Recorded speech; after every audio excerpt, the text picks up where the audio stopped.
സംബന്ധിച്ച് 10-40 വർഷമായിട്ട് മുസ്ലിം ലീഗിന്റെ ഈ ഫണ്ട് കൈകാര്യം ചെയ്യുന്നത്, മീൻസ് പാർട്ടി ഫണ്ട് കൈകാര്യം ചെയ്യുന്നത് ഈ ട്രഷറർമാരല്ല.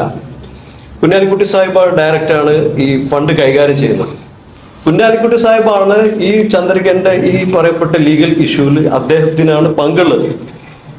അതുപോലെ തന്നെ ഇബ്രാഹിം കുഞ്ഞ് സാഹിബ് ചന്ദ്രിക എറണാകുളവുമായി ബേസ് ചെയ്തിട്ട് അദ്ദേഹത്തിനും അതിന്റെ ചുമതലയുണ്ട്. നമസ്കാരം.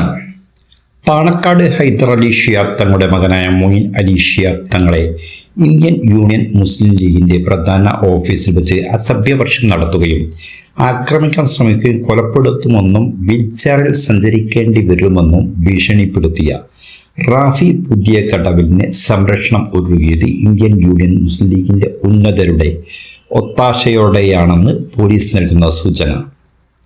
തങ്ങളുടെ ഫോണിൽ വീൽചെയറിൽ സഞ്ചരിക്കേണ്ടി വരുമെന്ന് മെസ്സേജ് അയച്ചിരുന്നു. ഇതിന് പിന്നാലെയാണ് മൊയ്ൻ അലി തങ്ങൾ പോലീസിന് പരാതി നൽകിയെങ്കിലും മുസ്ലിം ലീഗിന്റെ ഉന്നതർ ഇടപെട്ട് കേസ് ഒതുക്കുകയായിരുന്നു.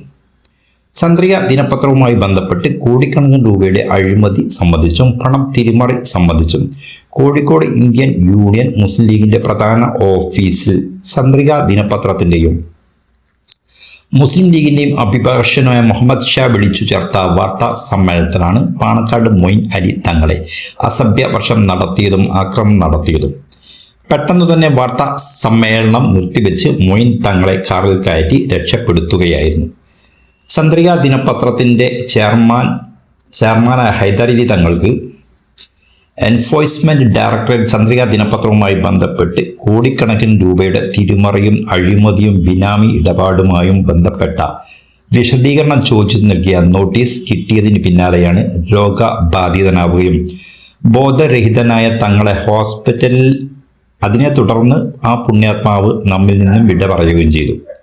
കറകടഞ്ഞ ജീവിത വിശുദ്ധിയിൽ ജീവിച്ച ഹൈദർ അലി ശിഹാബ് തങ്ങളെ ഭീഷണിപ്പെടുത്തിയും ഭയപ്പെടുത്തിയും കൊലപ്പെടുത്തിയതിന് പിന്നിലും ഉന്നത മുസ്ലിം ലീഗ് നേതൃത്വത്തിന്റെ കൈകളാണ്. സമസ്തയുടെ ആദരണീയനായ നേതാക്കന്മാർ സാക്ഷ്യപ്പെടുത്തുന്നു. മുസ്ലിം ലീഗിൽ കയറിക്കൂടിയ ചില മതേതരവാദികൾ മുസ്ലിം നാമധാരികൾ മാത്രമാണ്.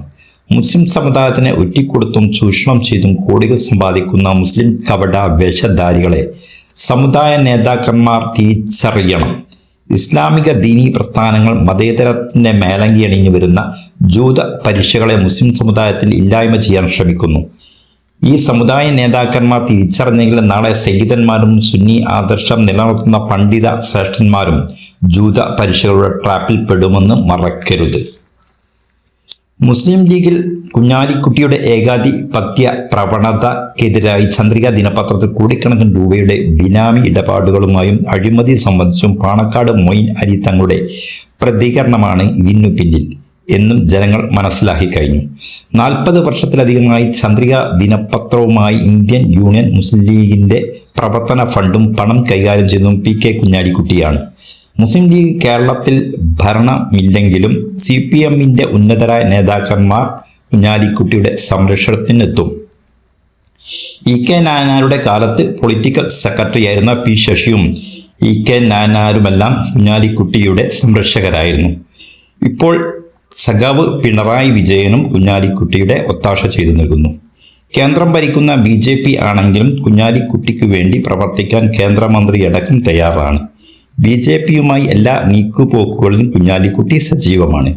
കേരളത്തിലെ ഏറ്റവും ശക്തനായ കരുത്തുറ്റ നേതാവായ കുഞ്ഞാലിക്കുട്ടിക്കെതിരെ പ്രതികരിക്കാൻ ഒരു രാഷ്ട്രീയ നേതാവിനോ ഒരു മത നേതാവിനോ ഒരു മീഡിയക്കോ സാധ്യമല്ല എന്നുള്ളതാണ് സത്യം.